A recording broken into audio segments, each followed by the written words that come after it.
Hello everyone, I am Ivy Corvus, and today I wanted to talk about how to navigate a spiritual awakening. The first half of this video is going to be dedicated to me talking about the ego and the higher self and the union between those two, and then the second half of the video will be dedicated to certain stages along a spiritual awakening that most people end up experiencing at some point, and I wanted to give some advice for each particular stage to kind of help you navigate that. Now, this is all based on my own personal experience going through multiple different kinds of spiritual awakenings over the course of my life. The first major spiritual awakening I ever experienced was around 23 years old to 25 years old, and it changed my life forever. I will say I have always been in some sort of existential crisis ever since I came out of the womb, so I have always been questioning what our purpose is here on earth. What is the point of all of this? But I would say the biggest spiritual awakening was around that 23, 25 year mark. And ever since then, it has been evolving.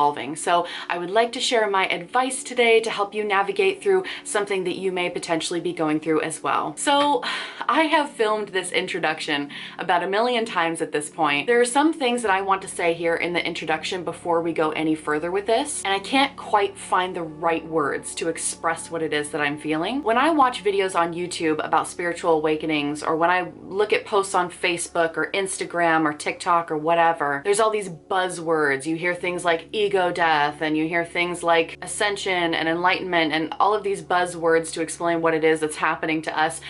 I don't think anyone has the correct answer to what a spiritual awakening is. It's a highly personal experience, and you ultimately have to make up your own mind. You need to do your own research and figure out what resonates for you personally. What tends to bother me, and I went on a whole rant about this, but I think I'm gonna actually edit it out and not include the rant, but what bothers me about these videos on YouTube or posts on Facebook or whatever, and I'm not saying all of them, but a lot of them, they're so dogmatic to where people are telling you how you should feel. They're telling you why this spiritual awakening is happening. And my response is, says who? Says who? We all have very different beliefs. Not everyone believes in the same God. Some people don't even believe in any sort of higher power at all. So when I went into creating this video, I really wanted to try to be I wanted to take as much dogma out of it as possible, and so anything that I say in the rest of this video, please know that this is just my opinion, and you need to make up your own mind, your own opinion about this subject. I'm not here to tell you absolute truths. I'm not here to tell you that you are a descendant from some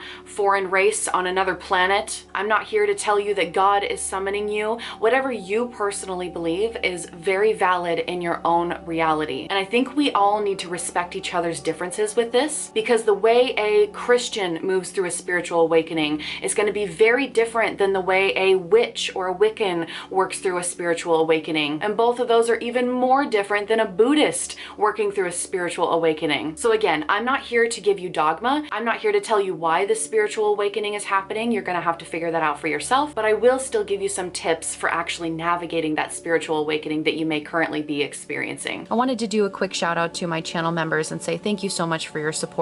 This video topic was actually chosen by my channel members, so it's thanks to them that we are talking about spiritual awakenings today. If you're interested in becoming a channel member, it comes with a bunch of stuff: content polls, early access videos, a Discord server, etc. I will leave the link below in the description box. So I encourage you to grab a beverage and let's have a little philosophical chat. The first question that we need to attempt to answer is, what is a spiritual awakening? And without being too dogmatic, I would like to apply my own definition here. Again, you can take it or leave it, whatever resonates for you. So a spiritual awakening can range all the way from having an existential crisis, questioning what is your purpose in life or what is the meaning of life in general. Maybe you're starting to contemplate death from a more philosophical approach for the first time ever, and that seems a little scary or daunting. But it can range from this existential crisis all the way to the end goal, which for me, the end goal of a spiritual awakening is to bring the higher self and the ego in union with each other. So a lot of people will say that an individual's higher self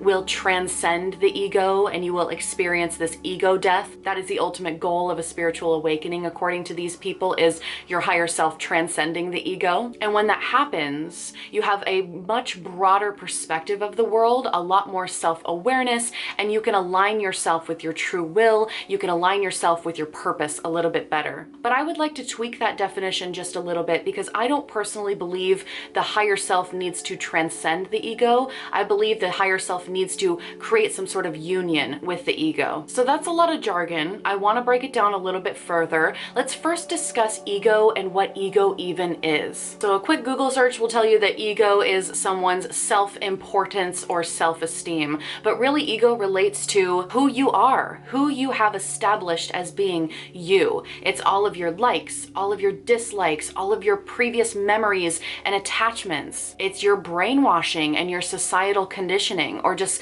conditioning from your childhood in general, where you learned how to survive. Your ego is your personal identity. So if I look at myself, I say, I am Ivy Corvus. That is my identity. I have attachments to the people that I love in my life. And our egos are very, very necessary for survival. There's a reason why we have egos. It helps us create some sort of security or stability. It helps us know where we fall in the grand scheme of things. If we look at our society, we know where we rank on the hierarchy that we have built. Having an ego is to have some sort of survival mechanism. But what can become the shadow aspect of the ego is when you let the ego make all your decisions without questioning your ego. And we'll get into this a little bit further when we discuss that buzzword of ego death, because I personally disagree with a lot of people's perspectives on ego death, so we'll get to that. But to let the ego run rampant really is the opposite of what we want, especially if we're talking about a spiritual awakening and working towards that union between the ego and the higher self. Now, the higher self, let's talk about that a little bit. This one's a little bit harder to define, and I think everyone's going to have their own definitions for what a higher self is. For me, my higher self is in perfect alignment with my true will, my destiny, and my purpose. My higher self is this almost detached being, whereas the ego is very, very attached. But the higher self, there is a level of detachment there, and it connects us to beyond. Whatever beyond means to you, whether it's gods, goddesses, maybe you believe in angels, maybe you're similar to me and you believe in a pool of collective energy, somewhat of a collective unconscious. And so our higher selves really tether us to this spiritual component that we all come from. There's also a level of self-awareness and wisdom that comes with the higher self. And so in bringing the ego, which is a little bit more of a primitive structure, with this divine essence of the higher self into union, again, this is the end goal of a spiritual awakening, to become self-aware, to gain that wisdom, to connect to some sort of higher power, and feel as though you have some sort of purpose with your life. Let's talk about ego death now, because there are a lot of people that claim that you must experience some sort of ego death over the course of your spiritual awakening, or that an ego death is inevitable. I don't personally believe a permanent ego death is actually attainable until we pass on to the next realm, until we die, because our ego is so necessary for survival. It's not about killing off the ego. It's about bringing that ego in union and working with the ego. Now, there are some exceptions to this. I'm sure during some psychedelic experiences, people can experience a temporary ego death, but again, it's temporary. Or if you are a Buddhist that has meditated every single day for 15 years or however long, maybe you reach that point of enlightenment and you do have that sort of ego death. So I'm not saying it's totally impossible to have an ego death. I just don't think it's sustainable. I just don't think it's possible for the majority of the population, especially people that are still existing within society. Because if we exist in some sort of societal framework, we need the ego to survive. But if you are some sort of spiritual being that lives up in the mountains, completely disconnected from society, and all you do is meditate every day, sure, I suppose you could eventually experience an ego death, and maybe you wouldn't need that attachment to survive. But ultimately, for me, and what I advise other people that are going through a spiritual awakening, is not to actually achieve ego death. It's the journey, not the destination. So in my previous videos, you've probably heard me say something like, it's important to strive for ego death. And that probably seems really confusing with what I just said, because I said that ego death isn't really attainable for most people, a permanent ego death, that is. But what I mean by that is it's important to strive for ego death, not necessarily achieve ego death. Striving for ego death involves a process of continuously assessing and checking your ego in alignment with your higher self throughout your day-to-day operations. And this helps you establish that union between the two. So yes, I do think it's important to strive towards the ego death, but again, it's the journey, not the destination. I think it's important to walk alongside our ego, constantly check our ego if necessary, and work with it rather than to kill it off permanently. So that was another thing that bothered me when watching videos about spiritual awakenings on YouTube or seeing it on Facebook, Instagram, whatever. People always talk about this ego death and how it's necessary to permanently kill off your ego.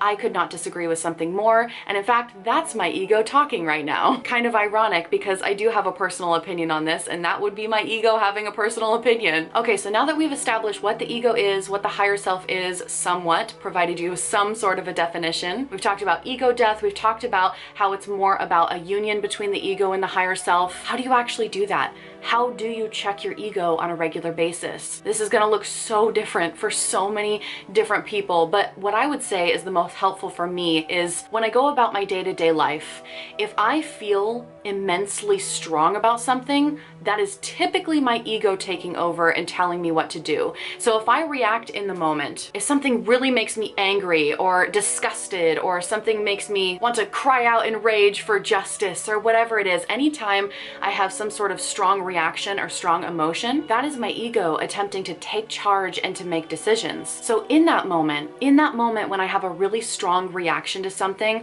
whatever that reaction is, I stop myself and I question myself and I ask, what is this really about? What is the root cause of what I'm feeling right now? Am I really angry at this person because of what they did? Or am I potentially angry at them because I feel like there is a lack of justice here based on some sort of childhood trauma that I had from my father, who did the exact same thing as this person right here, right now. And so it's triggering all of these feelings inside of me, and I immediately want to tell this person to back off or tell them off or whatever it is. This person could simply be making a comment, but because it triggered me in such a way, I need to do that introspection and I need to dig a little bit deeper to figure out why it's triggering me in such a way. And so this is a process that may be really difficult in the beginning, but eventually it does become like second nature. And it is a constant work in progress. It is a lifelong journey, in my opinion, to work with the ego. There are times when I say something, there's even things that I've said on previous videos that I don't necessarily think I agree with anymore,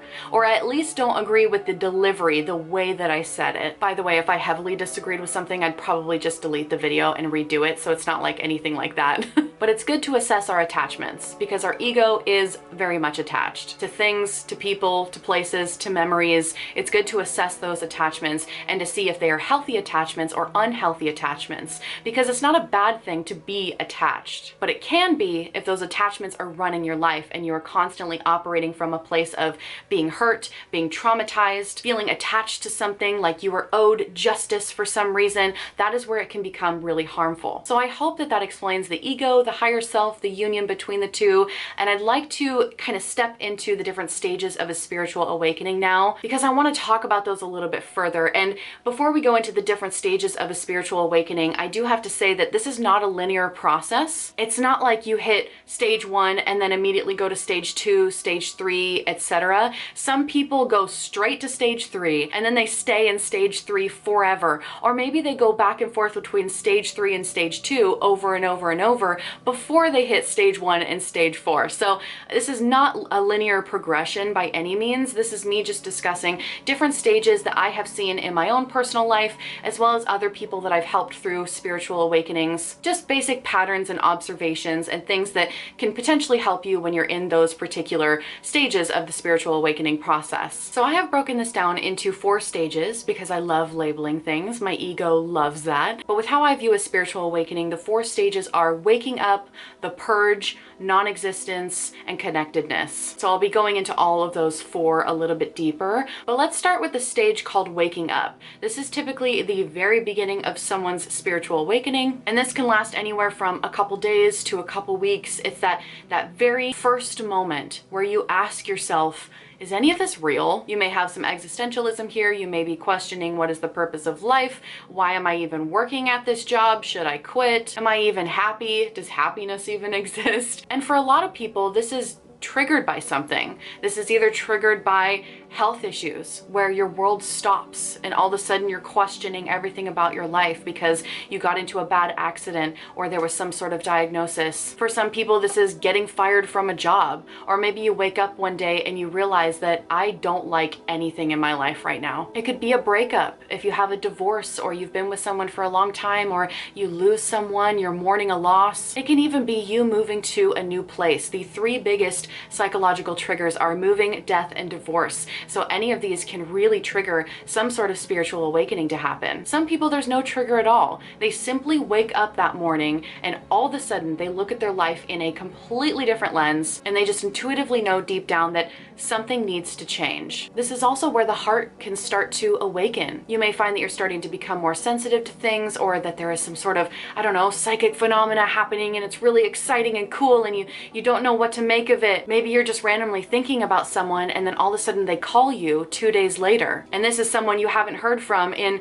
10 plus years. You're starting to see repeating patterns everywhere you go. It feels like things are oddly in sync, also not in sync at the same time. There is just some weird phenomena that you can't quite explain that's happening around you. You may be feeling more connected to source, and your intuition is definitely beginning to heighten here. From what I've seen, people are typically thrust straight from stage 1 into stage 2 without much hesitation. Usually stage 1, the wake up stage, only lasts about a couple days or a couple weeks until they're thrown into something else. Although I do know a couple people that have been in the wake up stage for a long time, years, and the timing just really hasn't been right for them to go through the rest of their spiritual awakening.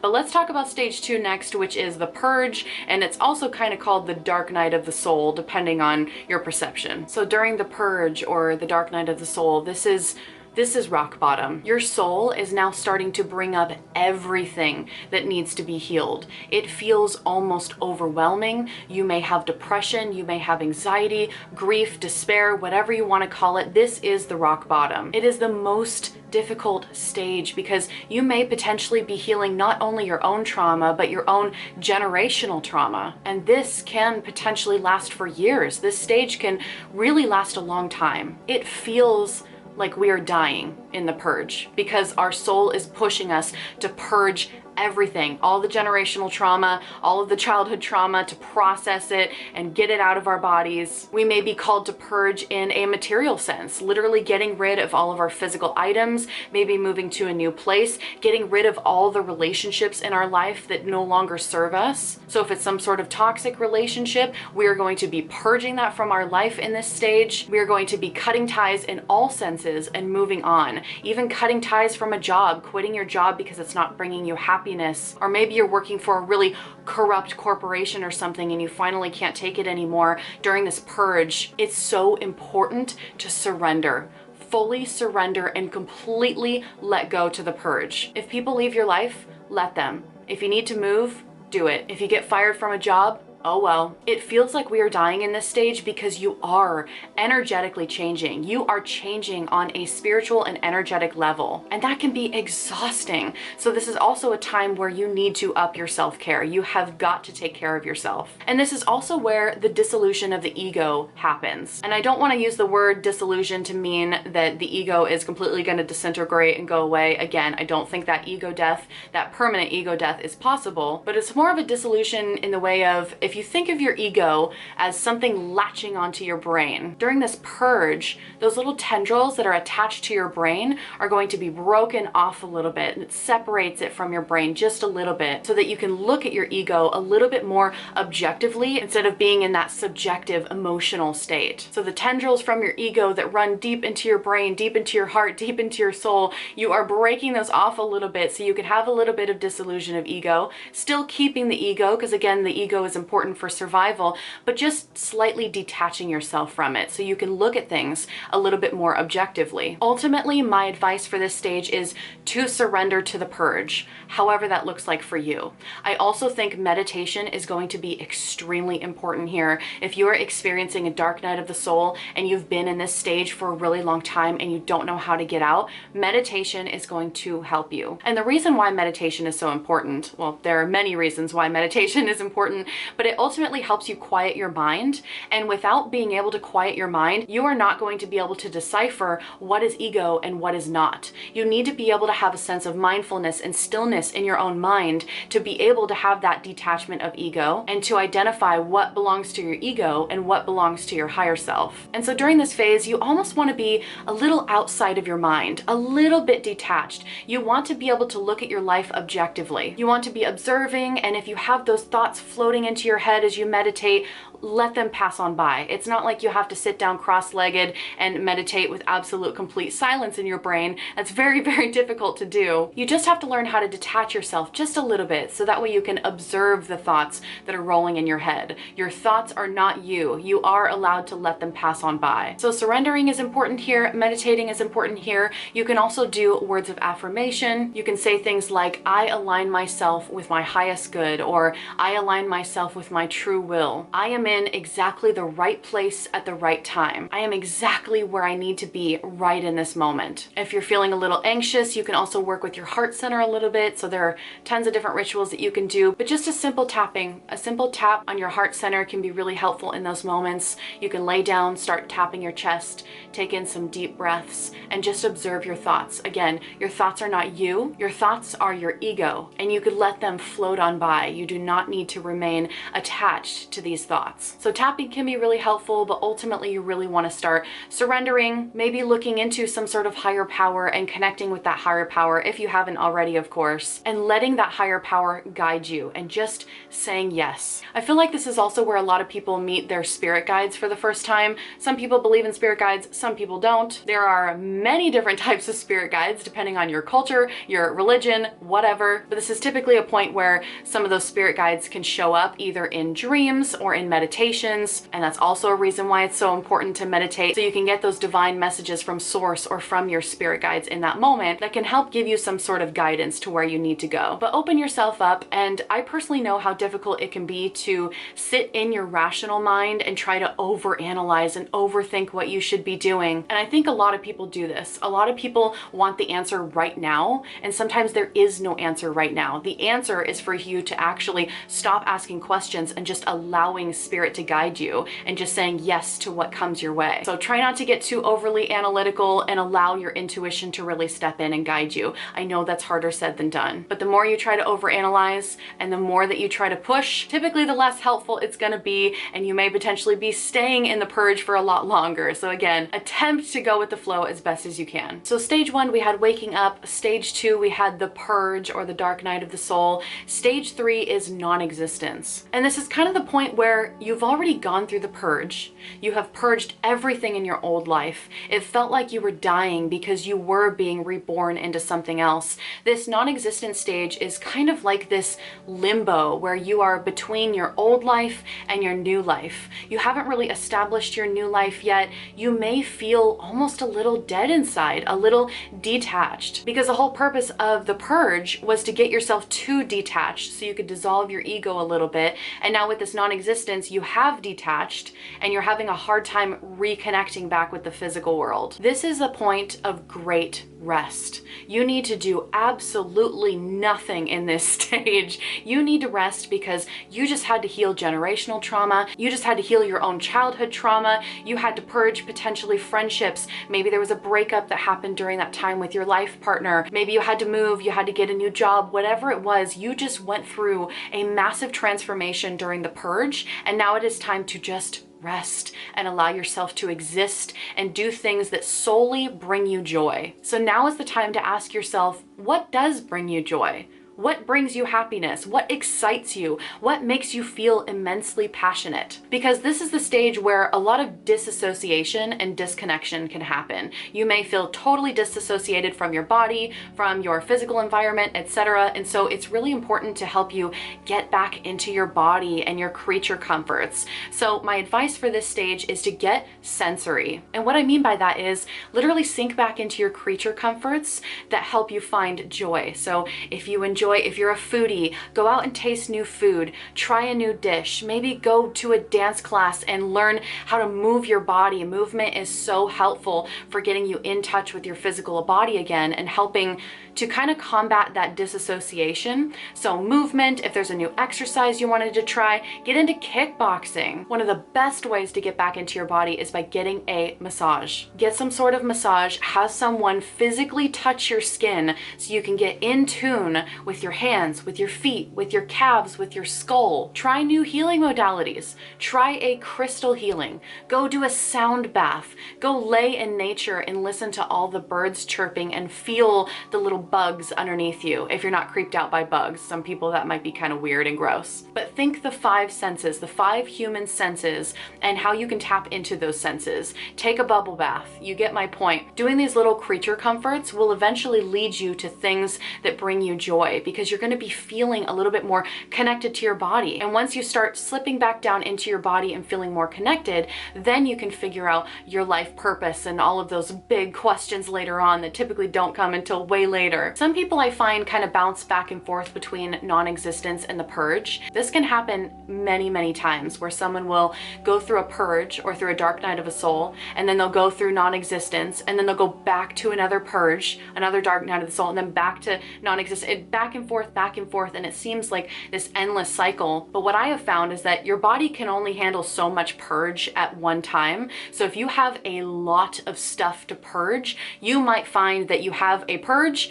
and then a period of non-existence so that you can actually rest and recuperate before you go back to the purge and get rid of all of the other garbage in your body. So don't be discouraged if you find yourself going back and forth between these 2 phases. You may have to do it many, many times until you are finally ready to move on to the 4th and final stage. So the final stage is what I like to call connectedness. And this is the point where you have completed the purge, you have completed non-existence, you are now immersed in your new life. You have found things that bring you joy. You are committed to your true will and to your purpose. You don't necessarily have to have all the answers figured out right now. You don't have to know exactly what your purpose is on this planet. You don't have to know the answer to the big questions of why we're here, what's the point. But this stage typically comes on at least a couple years after your spiritual awakening has begun. And for some people, it can take a lot longer to get to this 4th and final stage of connectedness. But really, in this stage of connectedness, you are connected to yourself, you're connected to your ego,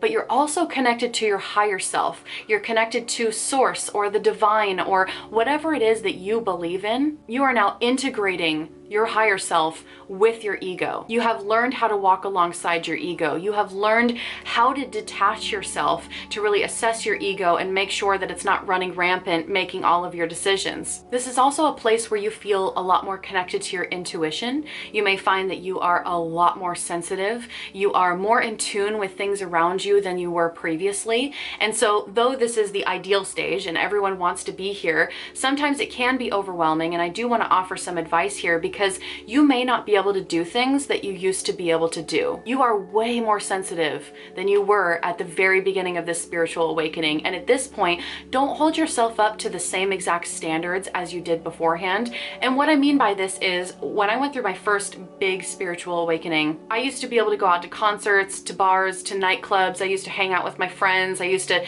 do all of these things. And now I am so sensitive to energy that I really, really have to be careful with who I let in my inner circle. I would prefer being isolated in a cottage in the woods now. Not necessarily isolated, that's not a good word to use, but I enjoy my alone time now. I am very careful and cautious with who I bring into my life, because I know that I am now sensitive to energy, and so whatever energy that person is carrying, I am basically subjecting myself to it. Sure, I go to a concert every now and then, but I cannot hold myself up to the same standards as I did beforehand. I can't go to a concert on a Friday night and then go to a comedy show on Saturday and then go to a birthday party on Sunday. I will have a massive energetic hangover if I do that. Now, this is just me, by the way. Everyone else is going to have their own tolerance levels, so please don't think that I'm saying that this is universal for everyone. But for me, as I got more sensitive to energy, I was already pretty much an introvert, but the more sensitive I got to energy, the more of an introvert I became, and the more I really enjoyed my alone time. And I also got to a point where I don't need to be friends with everybody. Sure, I want to be nice and cordial to everyone, but I don't owe my energy to anyone. And I think that's really important to remember, is that yes, you're in this stage, which is all wonderful and nice, but you may find that things are just different now